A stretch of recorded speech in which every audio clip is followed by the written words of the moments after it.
Chegava na Grão da Pané todo torceira, se instalava no grande hotel Aviador de Goreste, que nem Curipampã na teipa, brilhantina a roiar no cabelo, SS 120 terno branco, Palácio das Águias, meninas do candeeiro, Cutichutichu, ele chegou, de carne com banana, Maria Isabel, maior comedor, Cutichutichu, ele chegou, de carne com banana, Maria Isabel, maior comedor, óleo de mamona no cabelo, cinturita, raspa subaco, olha no espelho, se apronta toda.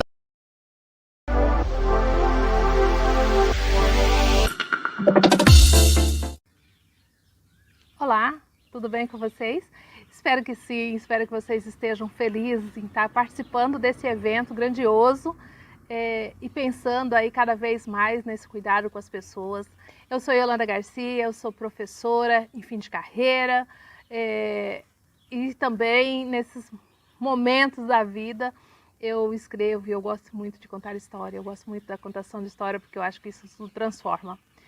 E é desse mundo que eu venho agradecer imensamente o carinho por ter recebido esse convite, estar aqui tendo a oportunidade de mostrar um pouquinho do meu trabalho. Nesse espaço eu venho mostrar para vocês lembranças de contos de fada. Lembranças de contos de fada é a história de uma mulher que ela vai voltar ao tempo de criança e contar um pouco de suas memórias. E ao contar essas memórias, ela vai lembrar que quando ela era menina, do que ela fazia, de como ela brincava, com quem ela brincava, com seus irmãos, onde que ela vivia nessa área rural, contando um pouquinho do que seu pai fazia e contando as brincadeiras de criança.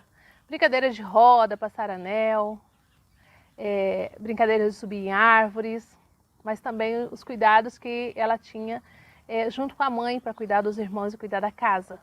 Então ali ela fala do bolinho de chuva, do pão no forno, fala do doce feito no tacho, do pudim, fala também como que era a sua vida para ir para a escola, para estar estudando. E em cada espaço dessa ela vai remetendo a um personagem de alguma história.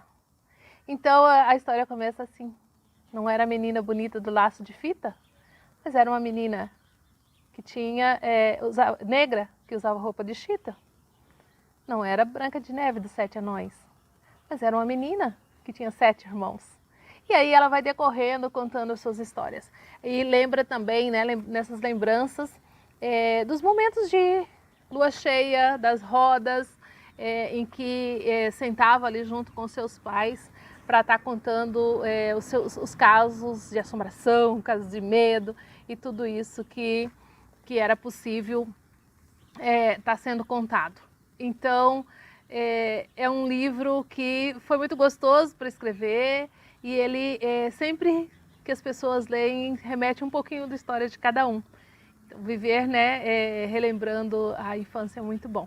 Ele está disponível, tem um link para que vocês acessem aí e adquiram esse material. Eu agora, nessa transição de carreira, eu sou educadora parental e gosto muito de colocar os contos nos meus encontros, porque encantam. Aquilo que a gente diz que conto foi feito para criança, não é verdade, conto foi feito para gente. E gente precisa de encantamento.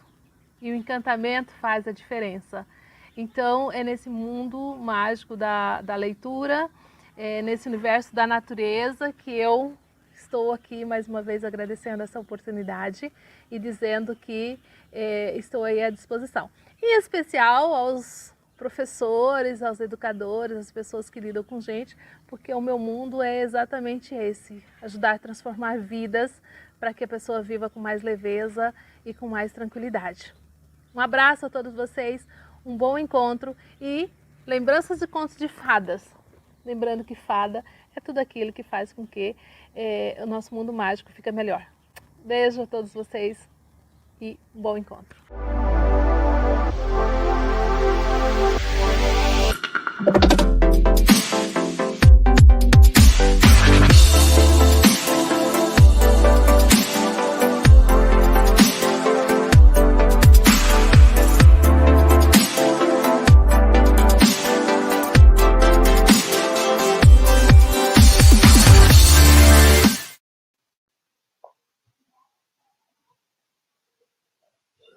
Olá, boa tarde a todos.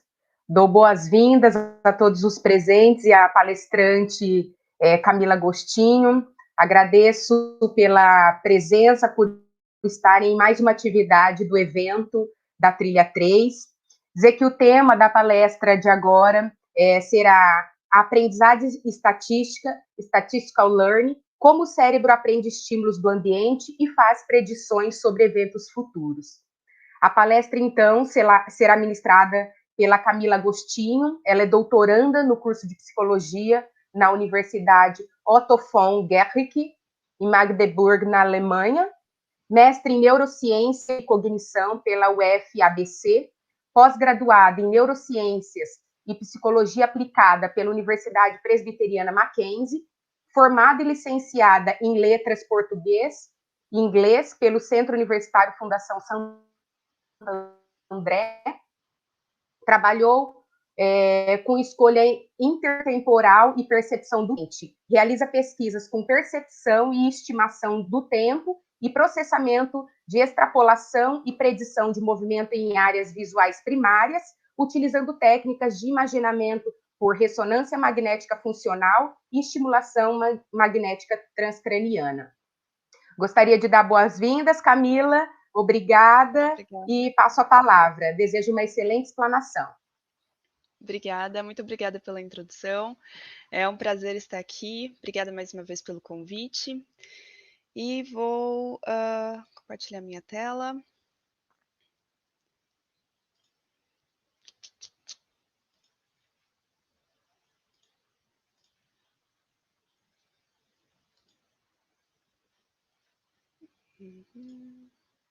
Ok. Então, eu espero que vocês estejam visualizando a minha apresentação. Se vocês puderem só me dar um feedback. Ups. Me avisem se não tiver, se vocês não estiverem vendo. Bom, então vamos lá. Vou falar então sobre aprendizagem estatística, o Statistical Learning. Eu mudei um pouquinho o título, mas vocês vão poder entender um pouco melhor depois o porquê. Então, o que o cérebro utiliza para aprender regularidades e prever eventos futuros? Então, antes de começar a falar sobre o tema, vou passar sobre a terminologia, sobre a definição de aprendizagem estatística, a relação com o desenvolvimento, a relação com a aprendizagem de linguagem artificial e com transtornos de aprendizagem, a relacionar com as bases neurais e o que tudo isso tem a ver com predições de sequência de eventos. Então o primeiro exemplo que eu vou dar é sobre a aprendizagem de uma segunda língua, né? Na escola, principalmente hoje em dia, já há alguns anos, né, a aprendizagem de uma segunda língua, como o inglês ou o espanhol, tem sido cada vez mais frequente. E, como qualquer outro tipo de aprendizagem, existe um processo de informação que chega ao nosso sistema sensorial, então, através da audição, através da visão. Existe essa aquisição da informação. Existe o armazenamento da informação, né, o que o nosso cérebro faz com essa informação, o processamento, como a gente manipula a informação recebida, por exemplo, através de exercícios, através da produção da fala. Existe também a associação com outras informações, por exemplo, se é a sua segunda língua, você vai associar com a sua língua materna, ou se é a terceira língua, você vai associar com a segunda língua.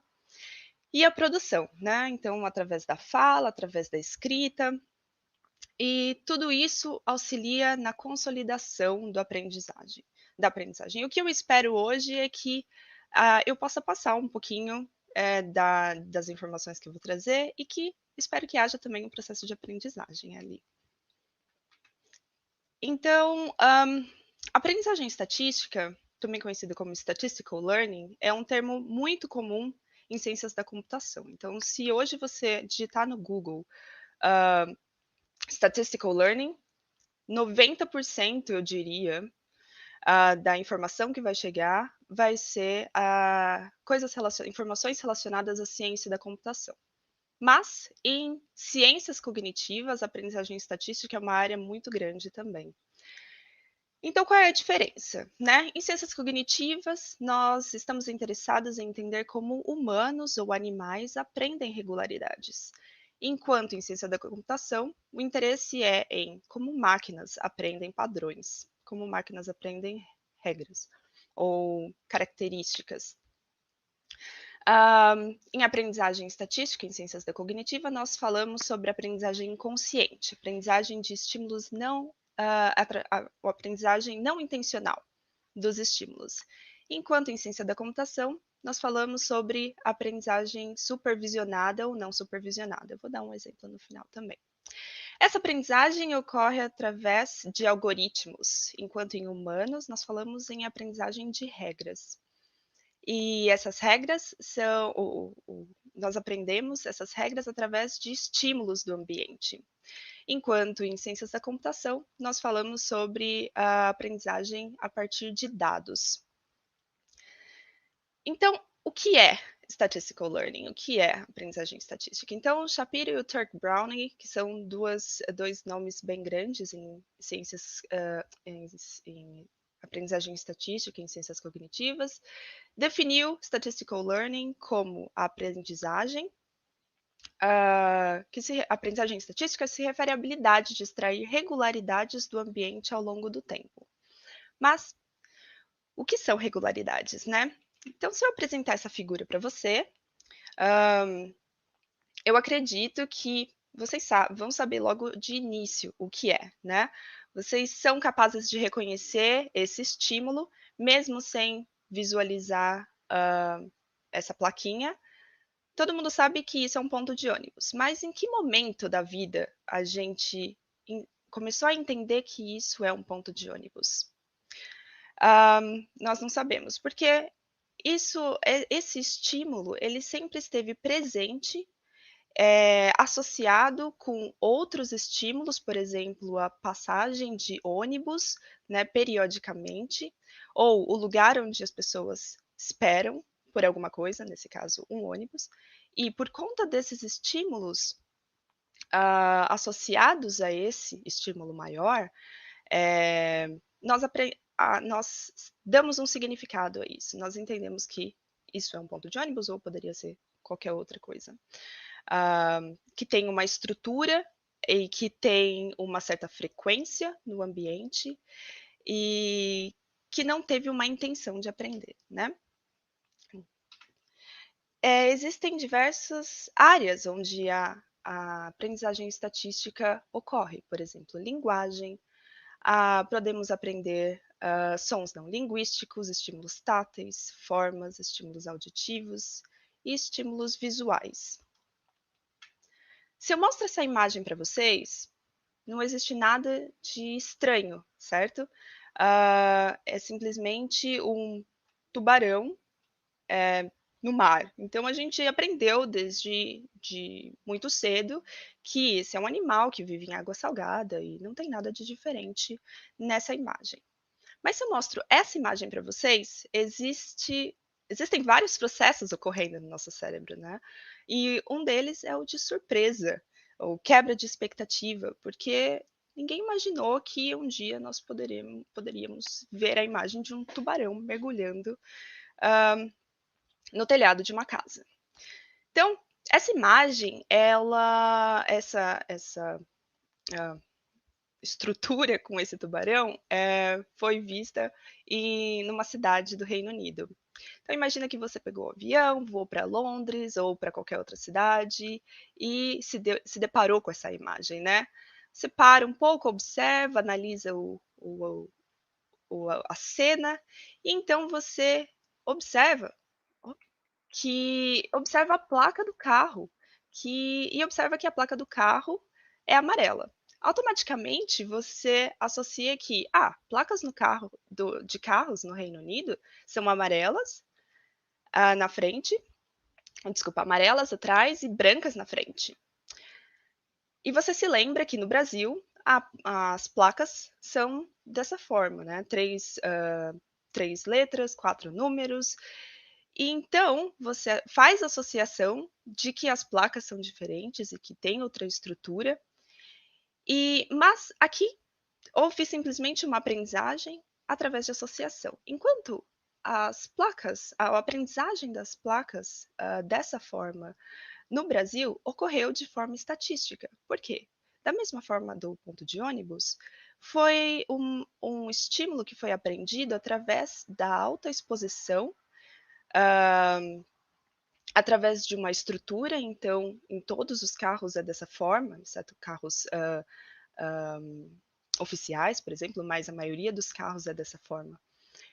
Então, a aprendizagem estatística, para que haja aprendizagem estatística, é necessário que haja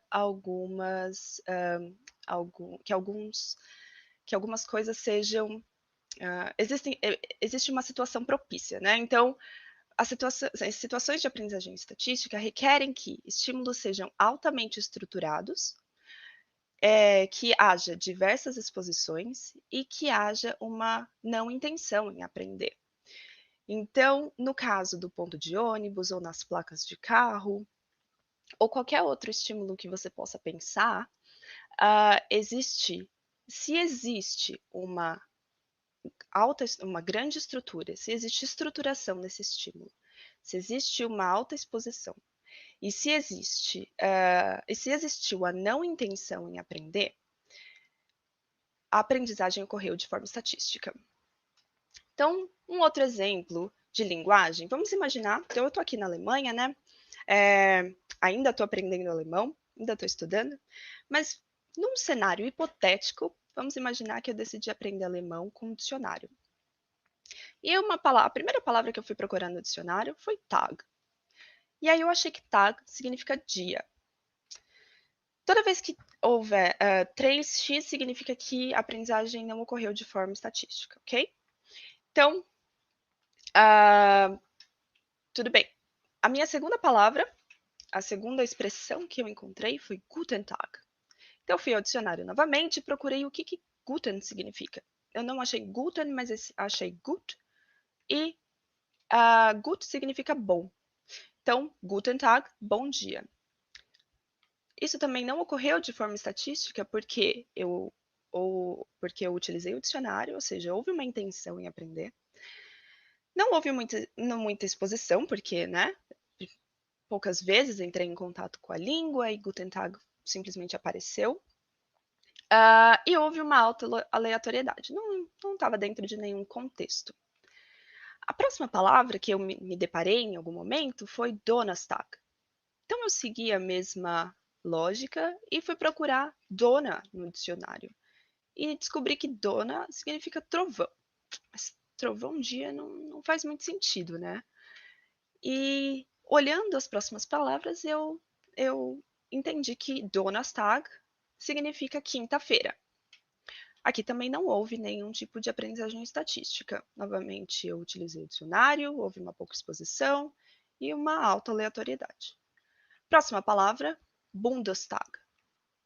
Então, fui procurar no dicionário o que Bundes significa. Não encontrei Bundes, mas encontrei Bund. E significa federação. Federação dia também não faz muito sentido, né?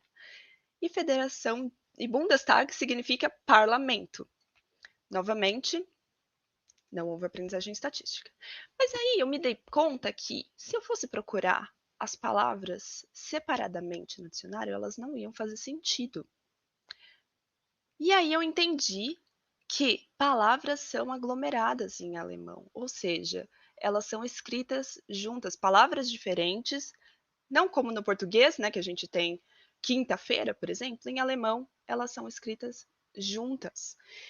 Essa regra de aglomeração de palavras, formando uma outra palavra, essa regra foi aprendida de forma estatística, através da aprendizagem estatística. Então, a regra foi aprendida sem nenhuma instrução, porque simplesmente ocorreu através da alta exposição, no caso aqui, dois exemplos, mas imaginando que houvesse mais, e através da estruturação, né? Então, não são simplesmente palavras aleatórias postas juntas, né? São, na verdade, palavras aleatórias, mas são palavras que juntas elas têm um significado. Então, a regra foi aprendida através da aprendizagem estatística. Então, eu me deparei com uma outra palavra, Geburtstag, e fui testar se a minha aprendizagem estatística faria sentido, né? E fui procurar Geburtstag junto no dicionário. E aí eu traduzi Geburtstag como aniversário. Geburt, sozinho, significa nascimento. Dia do nascimento faz sentido, mas a gente não fala feliz dia do nascimento, né? A gente fala feliz aniversário. E aqui é a mesma coisa. Então, novamente, para que haja aprendizagem estatística, é necessário que haja uma alta quantidade de exposição, que haja estrutura e que a aprendizagem ocorra de forma não intencional. Então, vamos dar alguns exemplos. Então, em que fase do ser humano a gente consegue ver que há aprendizagem estatística já? Em que fase do desenvolvimento a habilidade de aprender regularidades se inicia? Então, nesse estudo, é um estudo bastante interessante. Nesse estudo, os autores recrutaram bebês de 8 meses e os colocaram em frente a uma tela. E nessa tela havia um ponto branco, né? Esse é um exemplo só, não é do estudo em si, mas é um exemplo do paradigma. É um paradigma bastante utilizado em diversas áreas de estudo. Então, a ideia aqui é que o bebê, a cada palavra nova, o bebê, ou a cada estímulo novo para a criança fixa o olhar nesse ponto na tela. Então, o estudo era o seguinte: os autores apresentavam sílabas, né, que tinham probabilidades de aparecer em determinada sequência. Então, 2 minutos de exposição. E essas sequências formariam palavras. Então, por exemplo, pidaco, padotigo, e era sempre de 3 em 3 sílabas. No experimento 1, eles apresentavam as palavras dessa forma e depois apresentavam as sílabas de forma randômica, né? Então, as sílabas tinham diferentes probabilidades de seguir, probabilidades mais baixas do que durante a familiarização, durante aqueles 2 minutos que as crianças ouviam, né? E no próximo experimento, no segundo experimento que eles fizeram, em vez de baixa probabilidade, as palavras eram formadas através a última sílaba da palavra anterior era a primeira da palavra seguinte. E aí eles apresentavam esses 2 estímulos, né, do experimento 1 e no experimento 2. E então, o que eles queriam observar é se as crianças fixavam o olhar durante mais tempo quando as palavras eram novas, ou seja, a última sílaba a última sílaba da palavra anterior, seguida das 2 próximas das palavras seguintes, ou sílabas com menos probabilidade de aparecer. E o que eles observaram nos resultados é que o tempo, aqui no eixo Y, é o tempo de fixação, né? A média do tempo de fixação do olhar, a média do tempo que eles escutavam, era maior para itens novos. Então, para itens que não apareceram, para as palavras, né? As palavras novas que não estavam na familiarização e não foram apresentadas durante na familiarização. Isso no experimento 1 e no experimento 2. Então, os autores interpretaram os resultados como os bebês são capazes de discriminar pseudopalavras familiares de palavras novas. Esse paradigma, esse processo se chama segmentação de palavra, que é a capacidade de identificar o que era uma palavra e o que não era uma palavra. E a partir dos 8 meses já foi possível observar essa capacidade, essa habilidade em crianças. Então, aparentemente, a aprendizagem estatística ocorre de forma muito cedo, ocorre em tenra idade, né? Esse estudo foi reproduzido diversas vezes e testado e retestado, porque o resultado foi bastante interessante, né? Falando em aprendizagem de línguas e em segmentação de palavras, né? Um outro tópico bastante pesquisado em aprendizagem estatística é a aprendizagem de gramática artificial. Então, esse é um exemplo do paradigma de aprendizagem de gramática artificial. Então, eu tenho uma palavra, aqui representada por A, e ela pode ser seguida por uma outra palavra D ou por uma outra palavra C. Então vamos supor que a palavra A é seguida da palavra D com 40% de probabilidade, enquanto C é com 60% de probabilidade, e assim por diante. Então, a espessura da seta significa a probabilidade. Quanto mais grossa a seta, maior a probabilidade de ocorrer. Então, nesse estudo, as palavras, na verdade, eram imagens, então era como se fossem hieróglifos, ou estímulos auditivos, né? Então, o que eles queriam saber é se adultos eram capazes de aprender essa sequência e identificar essa sequência. Essas sequências tanto visuais quanto auditivas, né? E, além disso, se eles eram capazes de identificar quando havia violações, como no caso dos bebês, né? Quando uma sílaba vinha, aquela sílaba tinha menor probabilidade de ocorrer. Antes de apresentar o resultado, também gostaria de falar que esse estudo comparou humanos e macacos. Mas aqui eu vou apresentar apenas os estudos com humanos, para não fugir tanto do tema, mas é bastante interessante a comparação.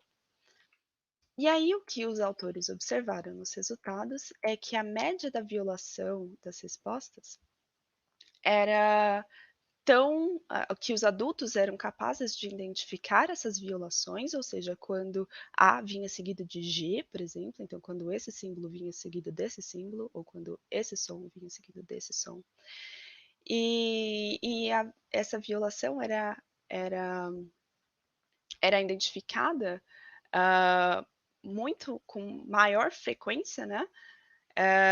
Em estímulos visuais, por exemplo, do que em estímulos auditivos, né? Existem diversos estudos mostrando que a percepção de estímulos visuais é bastante forte na aprendizagem de gramática artificial. E aqui os autores interpretaram os resultados como adultos aprendem estruturas gramaticais e auditivas e identificam violações. O interessante desse estudo, como eu comentei, foi a comparação também com macacos, né? E a resposta o comportamento dos primatas não humanos foi muito parecido com o de humanos. E, né, mostrando que a aprendizagem estatística é uma habilidade que vem já de muitos e muitos e muitos anos, né? É um processo evolucionário. E qual é o impacto, né, da aprendizagem estatística? Qual é o comprometimento da aprendizagem estatística em transtornos da aprendizagem, como, por exemplo, dislexia? Nesse estudo, os autores pesquisaram crianças com e sem dislexia. A tarefa aqui era bem simples. Toda vez que o smile aparecesse, as crianças tinham de clicar. E elas tinham de clicar o mais rápido possível. O smile sempre aparecia em determinada sequência. Então, 4, 2, 3, 1, né? Sempre em determinadas posições da tela. E eles realizaram diferentes blocos, né? Realizaram a tarefa em diferentes blocos e sempre sequências determinadas, né? Então, vinha 4, 2, 3 e essa sequência ia ser repetida de novo, de novo, de novo. Durante a comparação, o que os autores observaram é que tanto crianças controle como crianças com dislexia e sem dislexia, a performance do tempo de reação, então aqui no eixo Y nós temos tempo de reação, então quanto mais rápido a criança aperta na tela, né, maior mostra a aprendizagem. Então, elas aprendiam implicitamente essa sequência, e isso foi mostrado através do bloco 6. O bloco 6 é onde havia uma ordem aleatória, né? Então, ao invés de seguir uma determinada sequência, o smile poderia aparecer em qualquer posição na tela. Quando as posições eram completamente aleatórias, houve um aumento no tempo de reação, ou seja, as crianças demoravam mais para clicar, para reagir, né, à aparição do smile. E, interessantemente, isso ocorreu tanto em crianças com ou sem dislexia, mostrando então que para esse paradigma, nesse contexto, as crianças não apresentaram diferenças, ou seja, a aprendizagem estatística não foi prejudicada por conta da dislexia.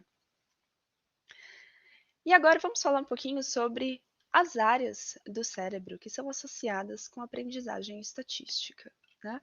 Então, existem modelos que tentam explicar como isso ocorre. Então, um dos modelos é o modelo de multicomponente. Por quê? Então, existem áreas no cérebro associadas ou mais especializadas em diferentes estímulos, como visuais, auditivos, táteis ou motores. E essa região mais frontal é o córtex pré-frontal, que está relacionado com tomada de decisão, controle, planejamento. E esse modelo assume propõe, na verdade, que há uma interação, uma troca, né, entre a região do córtex pré-frontal com essas regiões de modalidades específicas, né? Então, esse modelo propõe que mecanismos de controle modulatório top-down, ou seja, de estímulos que partem das nossas experiências, né, que guiam a atenção seletiva e a memória de trabalho, as quais são fundamentais para que haja aprendizagem de padrões e que requerem integração de informação ao longo do tempo, ou seja, padrões estatísticos em sequências temporais. Então, como eu comentei, esse modelo assume que existe essa troca de informações informações são enviadas para o córtex pré-frontal e elas têm relação com a atenção, ou seja, seletiva, onde eu decido alocar minha atenção, e com a memória de trabalho, né? Essa memória que eu mantenho a informação online e facilmente acessível. Existem diversos estudos mostrando que mostrando que a aprendizagem estatística, então, está relacionada com áreas como hipocampo e estriado, que são áreas relacionadas à memória, como o modelo propõe. Com o córtex parietal, está relacionado à informação somatosensorial. Córtex pré-frontal, como eu comentei, que está relacionado com tomada de decisão, controle, planejamento. E núcleos da base, que também está relacionado com a aprendizagem. Nesse estudo, também do Turk Browning, ele investigou o que ocorre no cérebro quando há aprendizagem estatística. Então, eram apresentados para os participantes símbolos assim, e os símbolos poderiam aparecer em conjuntos pré-determinados, como no caso desses triplets. Então, né, esses símbolos, eles sempre iam aparecer em conjunto, ou símbolos aleatórios, mas que poderiam aparecer dentro de determinadas posições. Por exemplo, o primeiro símbolo aqui poderia aparecer tanto na posição 1, quanto na 4, quanto na 7, quanto na 10. Então, eles apresentaram blocos estruturados, que são os blocos com esses triplets, e blocos randômicos, ou seja, com a sequência desses símbolos que poderiam aparecer em determinadas posições. Aqui, o participante tinha de responder se o símbolo se movimentava na tela. Então, não tinha nenhuma relação com a sequência, né? O participante não sabia que, na verdade, o que estava sendo investigado era a percepção dessa sequência, a aprendizagem dessa sequência, né? Porque, como a gente viu antes, a aprendizagem estatística precisa ser não intencional. Então, a única coisa que eles tinham de fazer era responder se o estímulo se movimentava na tela. E o que os autores observaram nos resultados é que, para estímulos estruturados, houve ativação de áreas como o córtex occipital lateral, que é uma área relacionada à seleção de objetos, e essa atividade neural, atividade cerebral, foi maior durante a apresentação dos estímulos estruturados do que durante a apresentação dos estímulos randômicos. Uma outra área que eles também observaram ativação maior para esses estímulos estruturados foi a seleção de palavras. A área relacionada às seleções de palavras, que foi a área do córtex temporo-occipital ventral.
Camila, boa tarde.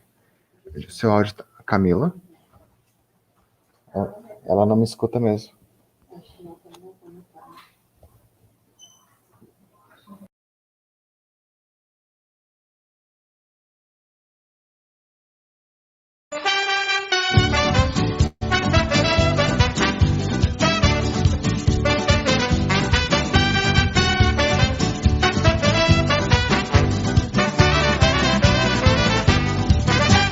Chegava navão da Pané todo torceira, se instalava no grande hotel, aviador de Goreste, que nem Curipampã na teipa, brilhantina a roiar no cabelo, SS 120 terno branco.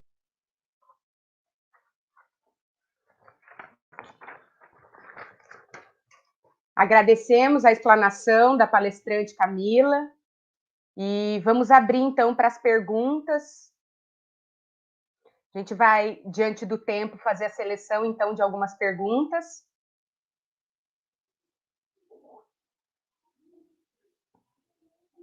Estou só fazendo a verificação.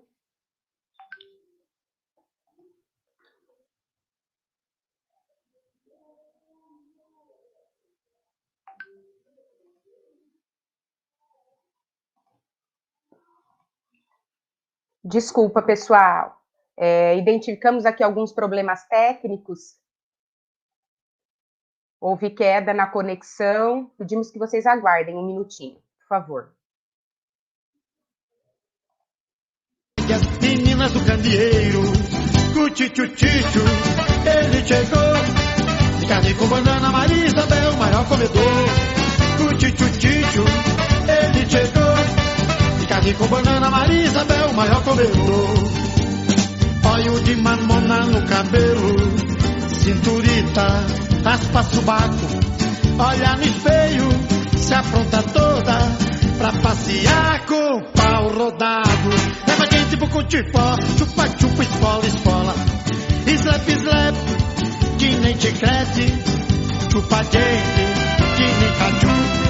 Vai trepa, que nem chuchu. Oi, chupa gente, que nem caju. Vai trepa, que nem chuchu.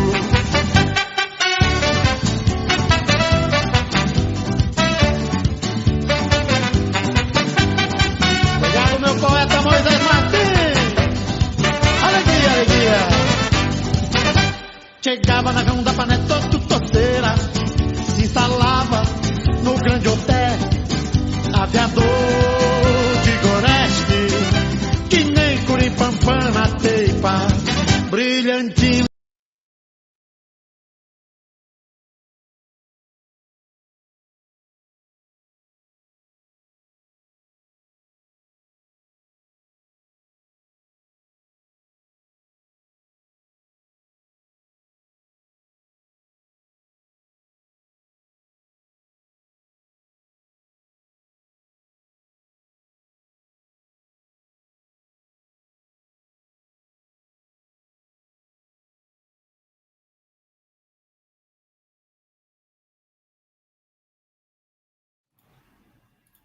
E agora? Ah, sim, precisei mudar aqui. Tá certo, então. Em qual slide eu parei na parte de predição?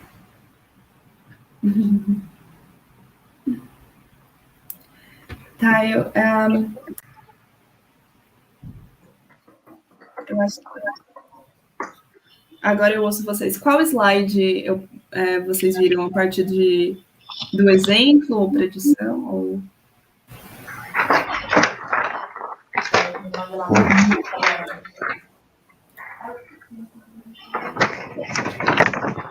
Não, eles não marcaram, só faltou atenção mesmo.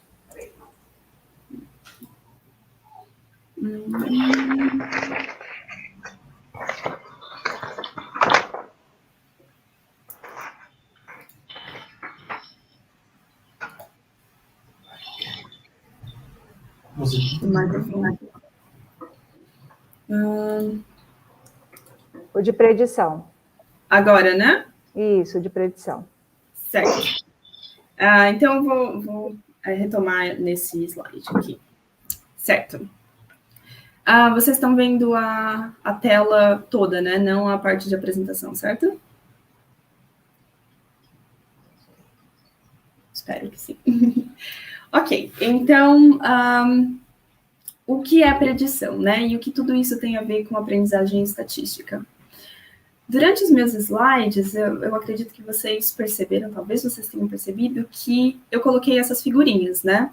do cérebrozinho com um ponto de interrogação.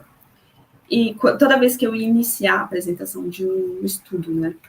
E logo depois, quando eu apresentava os resultados desse estudo, eu colocava o cérebrozinho com uma lâmpadazinha, né?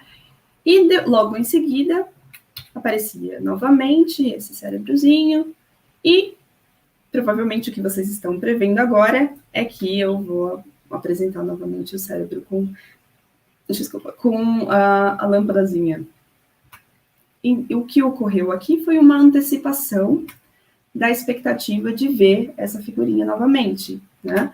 Então, a antecipação é formular e comunicar expectativas de curto prazo, as áreas sensoriais e motoras, né?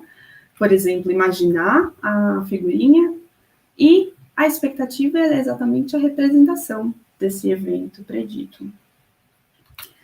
E o que vem depois, né? Depois vem a prospecção, que é a consideração de potenciais eventos futuros. Então, logo depois de um resultado, eu apresentava o estudo, resultado, estudo, resultado. Depois de apresentar o estudo, vem o quê? O resultado. E aí, exatamente isso que vai acontecer agora, mas antes eu vou introduzir com um exemplo, né? Esse é um dos tópicos do meu doutorado aqui.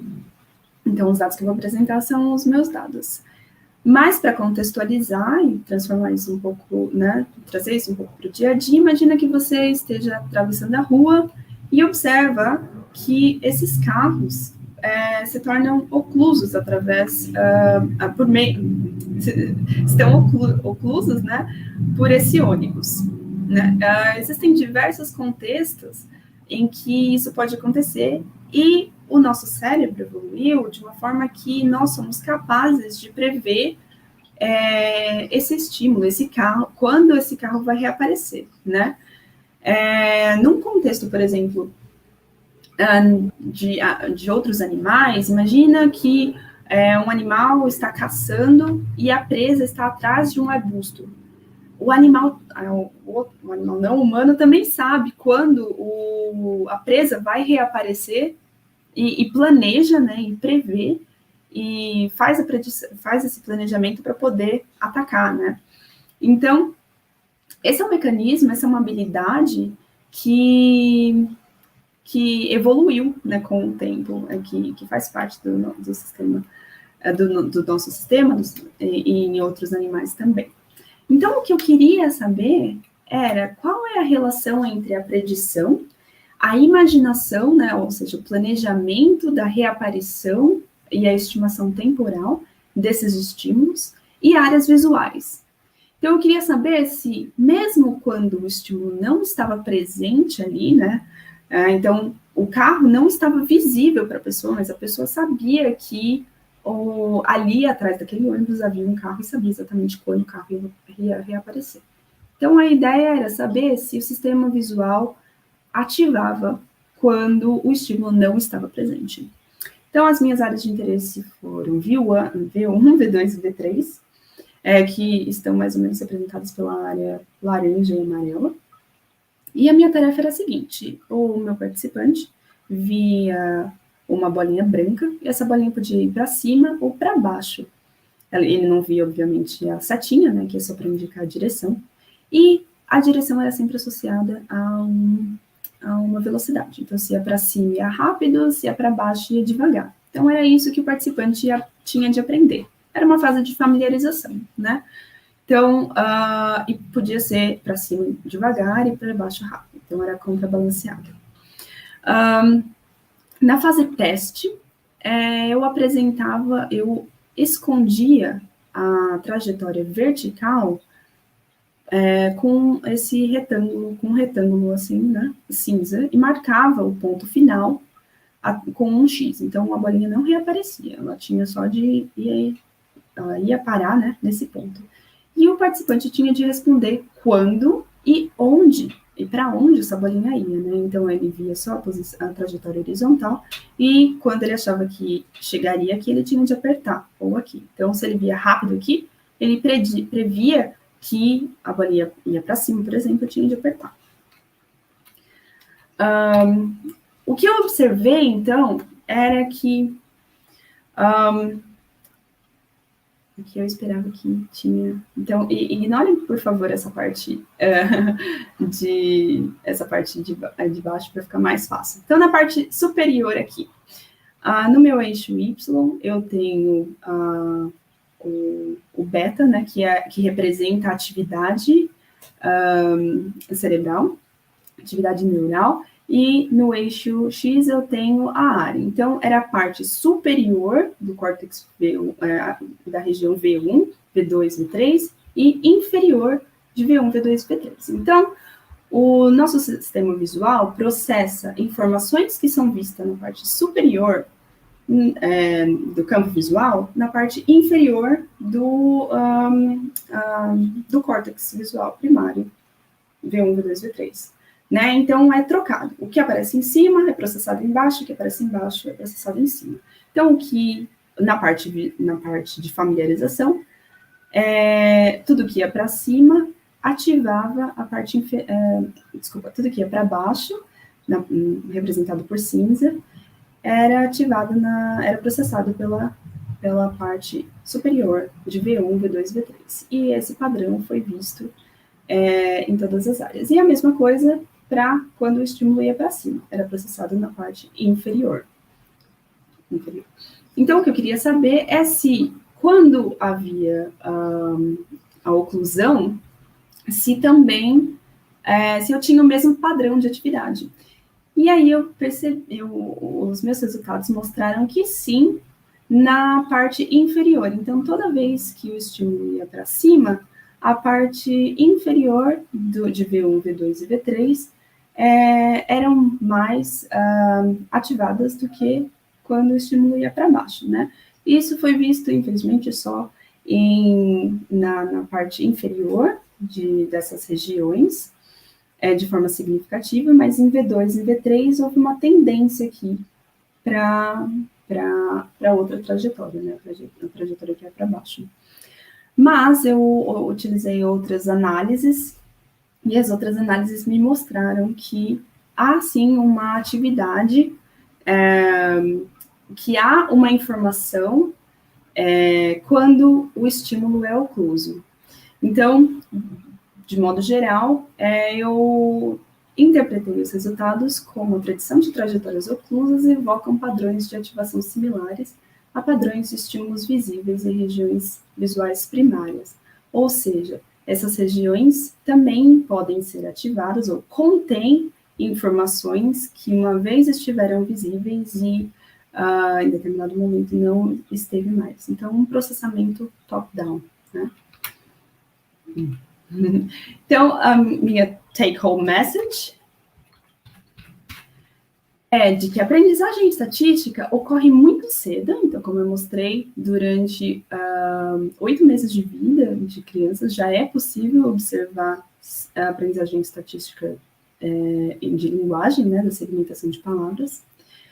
E em certos contextos, a aprendizagem estatística pode se manter intacta em crianças com transtornos de aprendizagem, como no caso de dislexia, mas isso não é uma coisa, não é algo que pode ser generalizado, ok?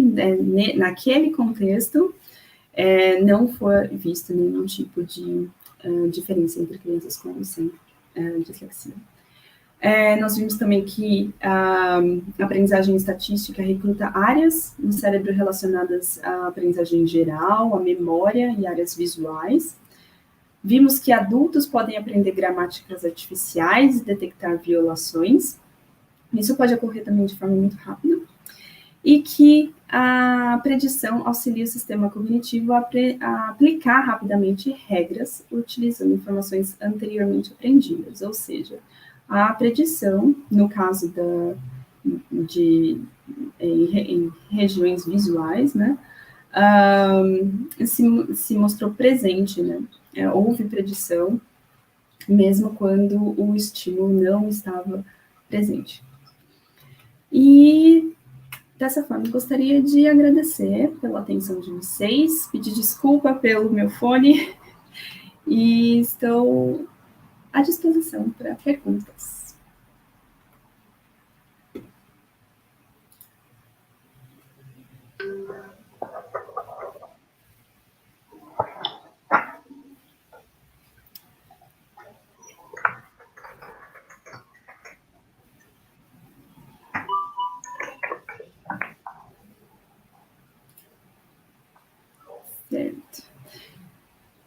eu espero que não teve nenhum outro problema com a minha tela aqui. Me escuta, Camila? Estou escutando, vocês me escutam? Ai, desculpa, então. Problemas técnicos. Às vezes eu não estava escutando, eu não estava no mesmo tempo que você. Mas tranquilo. Bom, gostaríamos, então, de agradecer a explanação, né, as excelentes colocações em torno da aprendizagem estatística, como o nosso cérebro é tão inteligente, né, e consegue captar e desenvolver essa aprendizagem. Bom, o Lucas Matheus Prado, ele fez uma pergunta, e ele questiona, com o resultado do estudo apresentado, a aprendizagem estatística, ela pode ser um mecanismo para a educação inclusiva? A aprendizagem estatística, ela está em tudo, né?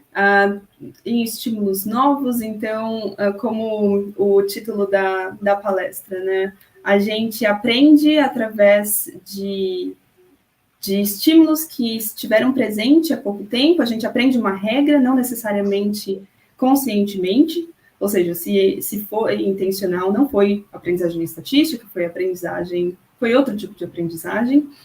E eu diria que seria possível, sim, desenvolver tarefas de aprendizagem estatística para a educação inclusiva, porque é possível que você desenvolva uma tarefa que ela não tenha, como é que posso dizer? Que o foco da aprendizagem não seja o que você está mostrando para aquela criança ou para o adulto, né, que precisa de uma inclusão. Então, esse seria o ponto principal. Se você quer integrar a aprendizagem estatística de uma forma ativa, né, é importante que a tarefa que você esteja utilizando seja uma tarefa onde o foco, onde o contexto que vai ser aprendido não seja o contexto que você está diretamente mostrando. Então, por exemplo, no caso da criança com dislexia, né, eles queriam saber se as crianças aprendiam a sequência. O que eles fizeram? Eles embaralharam a sequência, ou seja, apresentaram estímulos completamente randômicos e viam se o tempo de reação, se o tempo de resposta daquelas crianças eram diferentes, né?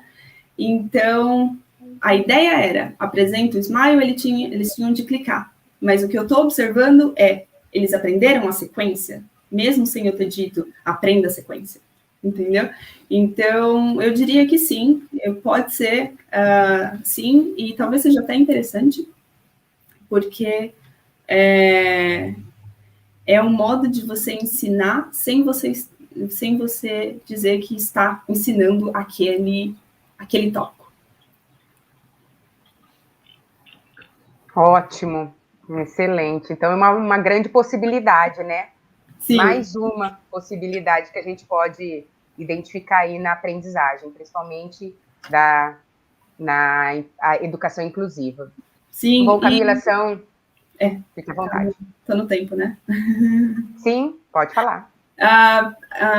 Se vocês quiserem, depois eu posso compartilhar os slides. Eu tiraria só o meu estudo no final, porque ainda não está publicado, então ainda tem coisa para ajustar, mas dos outros estudos, vocês podem ir até a literatura, e nesse estudo com dislexia, eles também fizeram estudos com gramática artificial, aprendizagem de gramática artificial com crianças com dislexia.